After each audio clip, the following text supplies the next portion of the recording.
सभी को नमस्कार। मैं नागिंद्र यादव आज फिर आप सब लोगों के बीच में हूँ। हम एक बहुत ही आवश्यक और बहुत ही अच्छे विषय पर आज चर्चा करने वाले हैं। हम सब लोग पहले दिन से जब इस धरती पर हैं, श्वास ले रहे हैं, श्वास छोड़ रहे हैं। ये एक ऐसी प्रक्रिया है जो जन्म के साथ हमसे जुड़ जाती है। मुझे पर्सनली ऐसा लगता है कि अधिकतर लोग अपनी श्वसन की प्रक्रिया से पूर्ण रूप से सचेत नहीं हैं, पूर्ण रूप से सजग नहीं हैं, और ये बहुत बड़ा कारण है किसी बीमारी के आने का। और आप सब लोग जैसा कि समझते ही हैं कि सांस तो हम प्रतिपल लेते हैं। श्वसन तंत्र हमारा कैसा हो, और यदि हमारे श्वसन तंत्र में कोई अवरोध है, कोई त्रुटि है, तो उसे ठीक कैसे किया जाए। हमारा आज का विषय यही है कि हमारा श्वसन तंत्र या श्वसन तंत्र की कमी से होने वाले रोग हम योग की सहायता से किस प्रकार ठीक कर सकते हैं। तो चलिए आज का ये सेशन शुरू करते हैं। आज के इस सेशन में मैंने कुछ चार प्राणायाम और 4 आसनों को लिया है जो हमारे श्वसन तंत्र को मजबूत बनाते हैं। आइए आज का पहला आसन करके देखते हैं जो श्वसन तंत्र को मजबूत बनाता है। बाहर फेंकते हैं। जो ऑक्सीजन हम फेफड़ों के द्वारा अंदर ले रहे हैं उसे खून में मिलाया जाता है और पूरे शरीर में भेजा जाता है। अब कैसा हो यदि आपके फेफड़े विकार या फेफड़ों में कोई विकार हो। अब कैसा हो कि आपके फेफड़े दुर्बल हों। आप स्पष्ट रूप से ये समझ पा रहे होंगे यदि हमारे फेफड़े दुर्बल होंगे तो हम ना तो ठीक प्रकार से ऑक्सीजन को ले सकते हैं और उस ऑक्सीजन को हम खून में घोल भी नहीं सकते। तो हमें ऐसे आसन करना चाहिए जो हमारे फेफड़ों को स्ट्रॉन्ग करें, मजबूत करें। सबसे पहले इन आसनों में मैं आपको बताऊंगा भुजंग आसन। आज का हमारा जो पहला आसन है वो है भुजंग आसन।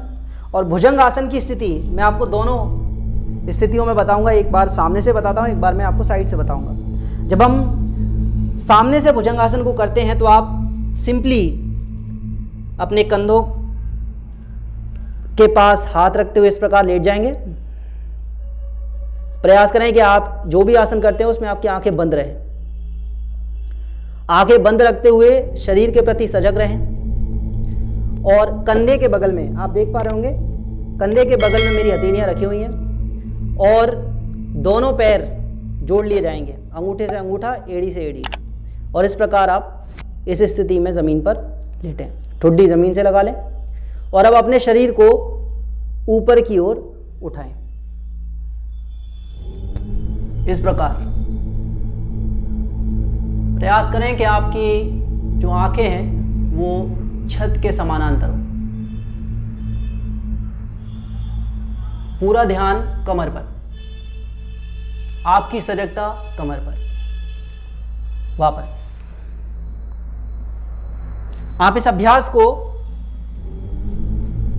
2 या 3 बार कर सकते हैं। जैसा कि आप देख रहे हैं ये आपके फेफड़ों की कोशिकाओं को खींचता है, आपके फेफड़ों को स्ट्रॉन्ग बनाता है। और प्रारंभ में ही मैंने आपसे कहा कि यदि हमारे फेफड़े कमज़ोर हैं तो हम ना तो पर्याप्त वायु को अंदर ले सकते हैं और ना ही उन्हें हमारे खून में मिला सकते हैं। इसीलिए इस आसन से आप अपने फेफड़ों को स्ट्रॉन्ग कर सकते हैं। मैं एक बार साइड से आपको बता देता हूँ। साइड में जब आप कर रहे हैं तो वही स्थिति, एड़ी मिली हुई, अंगूठे मिले हुए, हाथ बगल में, और इस प्रकार आप सांस भरते हुए पूरी बॉडी को उठाएं। यहां पर जो ध्यान देने वाली बात है वो ये कि मेरे हाथ पूरे तरीके से खुले नहीं हैं। कई लोग इस आसन को गलत तरीके से करते हैं और गलत तरीके से कोई आसन करने से आपको भी नुकसान हो सकता है और ना ही आपको उसका कोई फ़ायदा मिलेगा। नुकसान तो होगा और फ़ायदा बिल्कुल नहीं मिलेगा। इसके लिए आप ये ध्यान रखें कि हाथ बेंड होगा, हाथ को बेंड रखना है। बेंड रखकर ही आप सही स्थिति को प्राप्त कर सकते हैं। मैं एक बार और आपको बताता हूँ। इस प्रकार हाथ हमारे बेंड होंगे और शरीर हमारा ऊपर की ओर।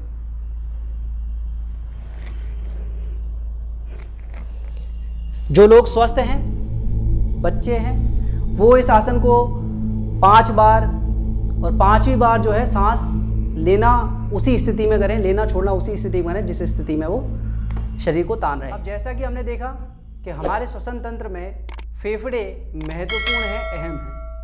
अब हम थोड़ा और ऊपर आएँ तो हम जानते हैं कि हमारा गला भी श्वसन तंत्र में बहुत ज़रूरी है, ना कि केवल श्वसन तंत्र में, ये पाचन तंत्र में भी बहुत ज़रूरी है। तो हमें एक आसन हमारे गले के लिए भी करना चाहिए जो हमारे स्वर को ठीक करे, कफ जमता हो कफ को ख़त्म करे, गले में दर्द होता हो, टॉन्सिल्स बढ़ जाते हो, इस तरह की बीमारियों में हमें गले के लिए भी आसन करना चाहिए। सभी बच्चे इस आसन को कर सकते हैं। इस आसन का नाम है सर्वांगासन। सर्वांगासन में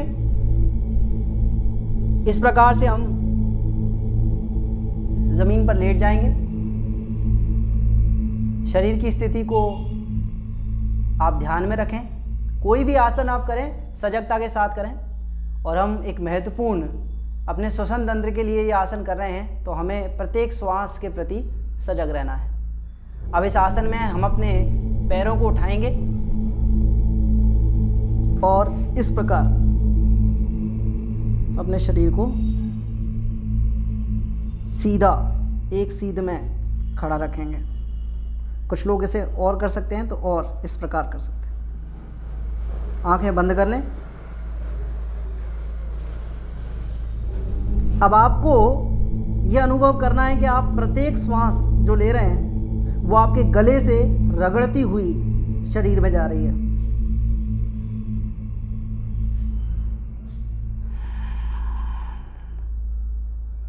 इस स्थिति को बनाए रखने का प्रयास करें। इस स्थिति को बनाए रखने का प्रयास करें और सहज श्वास लेते रहें। आंखें बंद और सजगता आपके गले पर, और बहुत आराम से धीरे धीरे वापस स्थिति में आ जाए। यह अभ्यास सर्वांगासन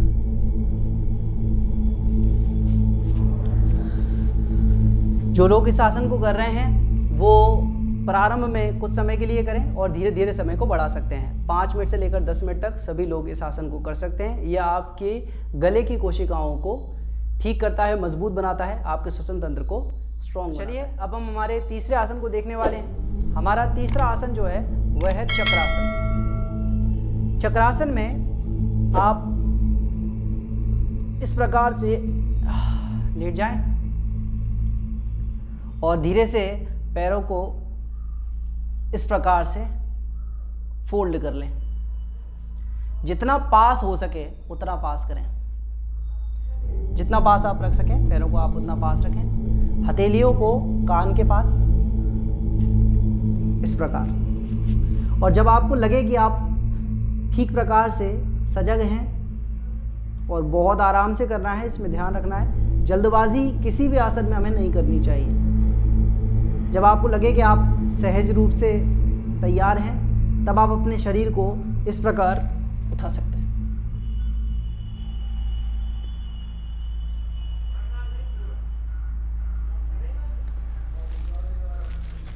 प्रयास करें कि आप उस स्थिति में कुछ समय के लिए रोक सकें। जितना ज़्यादा आप उस स्थिति में रुकेंगे आपके शरीर को उतना ही फ़ायदा होगा। शुरुआत आप 2 मिनट से लेकर 5 मिनट तक कर सकते हैं। ये मोटापे को भी कम करता है, साथ ही साथ आपकी फेफड़ों की मसल्स जो हैं, छाती की मसल्स जो हैं, उन्हें स्ट्रॉन्ग बनाता है। अब जैसा कि आपने देखा कि हमें हमारे श्वसन तंत्र को अगर अच्छा करना है, विकसित करना है, तो हमें हमारे फेफड़ों के लिए आसन करते रहना चाहिए। अब हमारा चौथा जो आसन है वह आसन है ऊष्टासन। श्वसन तंत्र को यदि आप स्ट्रॉन्ग बनाना चाहते हैं तो ऊष्टासन का अभ्यास भी अवश्य करें। इसके लिए आप पहले वज्रासन में बैठ जाइए। पहले वज्रासन में बैठ जाइए। वज्रासन एक ऐसा आसन जो आप भोजन के बाद भी बैठ सकते हैं, लगा सकते हैं। इससे आपका भोजन शीघ्र पचता है। वज्रासन की स्थिति में आपके पैरों के जो दोनों अंगूठे हैं वो क्रॉस होंगे और आप एड़ियों के ऊपर इस प्रकार बैठे होंगे। ऊष्टासन लगाने के लिए आप अपने शरीर को पहले इस प्रकार और फिर पीछे की ओर झुकाएंगे और एड़ियों पर अपने हाथ को लगाते हुए इस प्रकार शरीर को खींचेंगे। यह है आपकी सीने की मसल के लिए, कंधों की मसल के लिए बहुत ही अच्छा अभ्यास है। हमारे प्रधानमंत्री श्री नरेंद्र मोदी जी भी इसे कई बार लगाते हैं, आपने देखा होगा। ये हमारा चौथा आसन। इसका अभ्यास भी आप शुरुआत में 1 मिनट 2 मिनट से लेकर 5 मिनट तक कर सकते हैं। अब हमारे प्राणायाम की बारी है। हमें 4 ऐसे प्राणायाम करने हैं जो हमारे श्वसन तंत्र को मजबूत करते हों। मैं चाहूँगा कि सभी बूढ़े हों, बच्चे हों, महिलाएं हों, सभी इन आसनों का नियमित अभ्यास करें और जितना ज़्यादा हो सके अपने योग से फ़ायदा लें। प्राणायाम करने के लिए सबसे पहले आप इस प्रकार पद्मासन में बैठ जाएं। जो लोग पद्मासन में नहीं बैठ पाते हैं वह सुखासन में बैठ सकते हैं, वह स्वास्तिक आसन में बैठ सकते हैं या वह सामान्य आसन में भी बैठ सकते हैं। जब हम पद्मासन में बैठते हैं तो दोनों हाथ घुटनों पर, नज़र सीधी, किसी एक बिंदु पर अपनी नज़र को रखें। और अब क्योंकि मैं आपको प्राणायाम बता रहा हूँ तो मैं अपनी आंखें खुली रखूँगा और आप लोग अपनी आंखें बंद रखें। बंद रखकर ही सभी प्राणायामों का अभ्यास करें। अब हमारा पहला प्राणायाम जो है उस प्राणायाम को हम कहते हैं कपालभाति। सभी लोग, पूरा देश कपालभाति से परिचित है। कपालभाति प्राणायाम में आप पेट को स्ट्रोक या एक धक्के के साथ पीछे खींचते हैं और श्वास को बाहर छोड़ते हैं इस प्रकार। ये बहुत ही चमत्कारिक, ताकतवर अभ्यास है। पूर्ण सजगता के साथ हमें इसे करना है। श्वासों के साथ किए गए अभ्यासों को हम प्राणायाम कहते हैं। अपनी श्वास को मजबूत करना, इसे हम प्राणायाम कहते हैं। श्वास को अपनी शक्ति बनाना, इसे हम प्राणायाम कहते हैं। और प्राणायाम करने वाले किसी भी व्यक्ति को श्वसन संबंधी कोई विकार हो, ऐसा मैं मान नहीं सकता। आप ये विशेष रूप से ध्यान रखें कि प्राणायाम करने वाला कोई भी व्यक्ति श्वसन संबंधी रोगों से ग्रसित हो ही नहीं सकता है। इसीलिए इनका अभ्यास आप अपने जीवन में अवश्य करें। तो सबसे पहले हम जिस प्राणायाम को करने वाले हैं कपालभाति है। सभी जानते हैं इस अभ्यास को, और जो नहीं जानते हैं वो मुझे देखकर इस अभ्यास को कर सकते हैं। इस अभ्यास में हमें इस प्रकार श्वास को बाहर छोड़ते हुए पेट को अंदर खींचना है। मैं 5 बार इसे आपको करके बताता हूँ।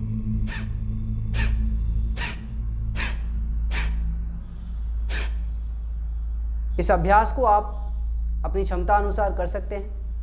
शुरुआत आप इसे 25 आवृत्ति से कर सकते हैं और बाद में इसे 25 से लेकर 100 तक आप ले जा सकते हैं। अब हम हमारे दूसरे प्राणायाम को करेंगे। इस दूसरे प्राणायाम का नाम है भस्त्रिका। ये बहुत दमदार, पावरफुल प्राणायाम इसे मैं मानता हूँ और स्वयं भी इसका अभ्यास मैं काफ़ी देर तक करता हूँ। इस अभ्यास में आपको अपने फेफड़ों की पूरी शक्ति से श्वास को अंदर लेना है, पूरे फेफड़ों को भर लेना है और फिर पूरे फेफड़े को खाली कर देना है। इस अभ्यास को मैं आपको करके बताऊंगा। आप इस अभ्यास को यथासंभव जितनी क्षमता है क्षमता अनुसार करें। देखें, श्वास को पूरा अंदर लेंगे और पूरी बाहर।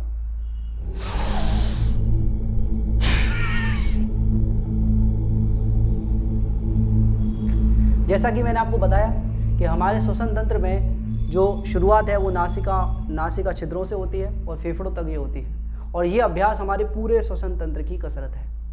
पूरे श्वसन तंत्र को ये स्ट्रॉन्ग बनाता है। यदि आप इसका अभ्यास करते हैं तो आपको श्वसन संबंधी विकार होने की कोई संभावना नहीं है। मैं गारंटी लेता हूँ कि आपको श्वसन संबंधी कोई रोग नहीं हो सकता है। तो इस प्रकार हम श्वास को खींचेंगे और खाली कर देंगे। पूरे फेफड़े को भर लेना है। एक बार और पूरे फेफड़े को भर लेंगे और पूरे फेफड़े को आप खाली कर देंगे।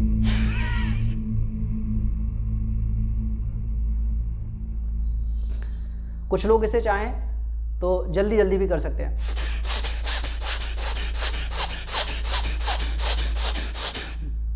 इस प्रकार आप श्वास को तेजी के साथ अंदर ले सकते हैं और बाहर फेंक सकते हैं।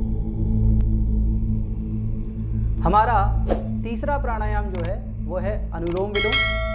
अनुलोम विलोम एक ऐसा प्राणायाम है जिसे बड़ी आसानी से सहजता के साथ किया जा सकता है। बस यहाँ पर आप पूर्ण रूप से जो है सजग रहें। इसमें आप अपने हाथ की 2 उंगलियों को माथे पर, हाथ की 2 उंगलियां माथे पर इस प्रकार रख लें और अंगूठे से अपनी जो दाईं नाक है उसे बंद कर लें और बाईं नाक से श्वास को लें। और जब पूर्ण रूप से श्वास अंदर आ जाए तो बाईं को बंद करें और दाईं से श्वास को बाहर छोड़ें। और अब दाईं नाक से श्वास को अंदर लें, दाईं बंद करें और बाईं से छोड़ें। यह एक आवृत्ति है। मैं पुनः इस आवृत्ति को करके आपको बताता हूं।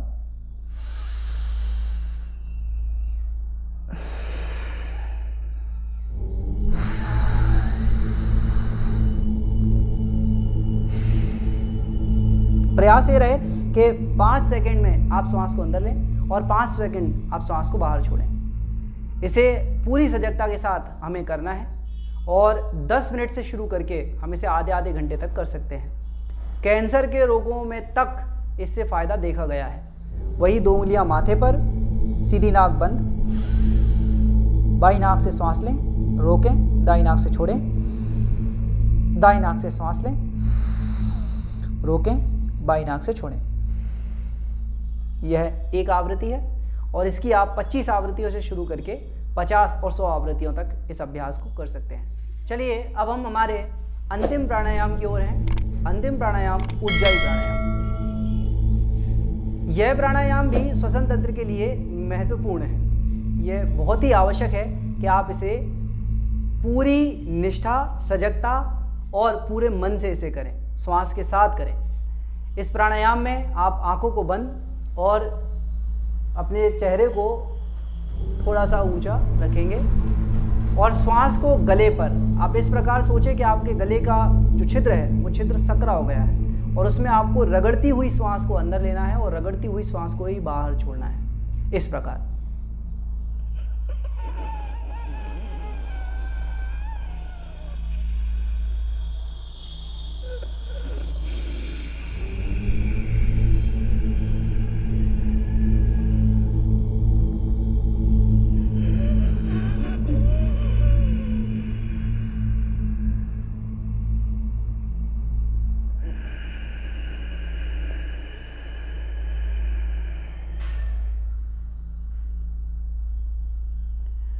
गले में रगड़ती हुई श्वास शरीर में प्रवेश करें और इसी प्रकार रगड़ते हुए वो शरीर से बाहर निकले। अब जैसा कि मैंने आपसे प्रारंभ में कहा था, इन आसनों, इन प्राणायाम से हम हमारे श्वसन तंत्र को मजबूत बना सकते हैं। आप सभी ये बात भली भांति समझते हैं कि श्वसन तंत्र जन्म से हमारे साथ जुड़ा हुआ है। पहली श्वास जब हमने ली और अंतिम श्वास जब तक हम लेंगे, ये श्वसन तंत्र हमारे लिए बहुत ज़रूरी है। हमें हमारे श्वसन तंत्र को मजबूत रखना है, इतना स्ट्रॉन्ग रखना है कि कोई भी बीमारी जब हमारे समीप आए या हमारे श्वसन तंत्र को खराब करने का प्रयास करे तो वह आसानी से अपना कार्य कभी कर ही ना पाए। आप योग प्राणायाम से अपने शरीर को, अपने फेफड़ों को, अपनी पूरी श्वसन प्रणाली को इतना अच्छा रख सकते हैं कि कई सालों तक, कई वर्षों तक आपके शरीर में कोई रोग प्रवेश ही नहीं कर पाएगा। मैं समझता हूँ कि आप सभी इन अभ्यासों को नियमित रूप से करेंगे और इनके फ़ायदों को प्राप्त करेंगे। हमारा वीडियो यदि आपको पसंद आता है, कुछ नई बात, कुछ नई चीज़ सीखने मिलती है या आपको कोई फ़ायदा होता है तो आप उसे हमें हमारे कमेंट्स में बता सकते हैं। यदि किसी विषय पर आप मुझसे प्रश्न पूछना चाहते हैं तो कमेंट में पूछ सकते हैं। कोई विशेष रोग पर आप यदि जानना चाहते हैं, आसन के बारे में, प्राणायाम के बारे में या किसी आयुर्वेदिक घरेलू दवा के बारे में, तो आप मुझे कमेंट में लिख सकते हैं। वीडियो पसंद आया हो तो लाइक करें, अपने दोस्तों से शेयर करें, जानकारी ज़्यादा से ज़्यादा लोगों तक पहुँचे, ज़्यादा से ज़्यादा लोग जो हैं योग से जुड़ें और सब्सक्राइब ज़रूर करें हमारे चैनल को, ताकि हमारे जो नए वीडियोज़ हैं वो आप तक सही समय पर और जल्दी ही पहुंचते रहें। धन्यवाद।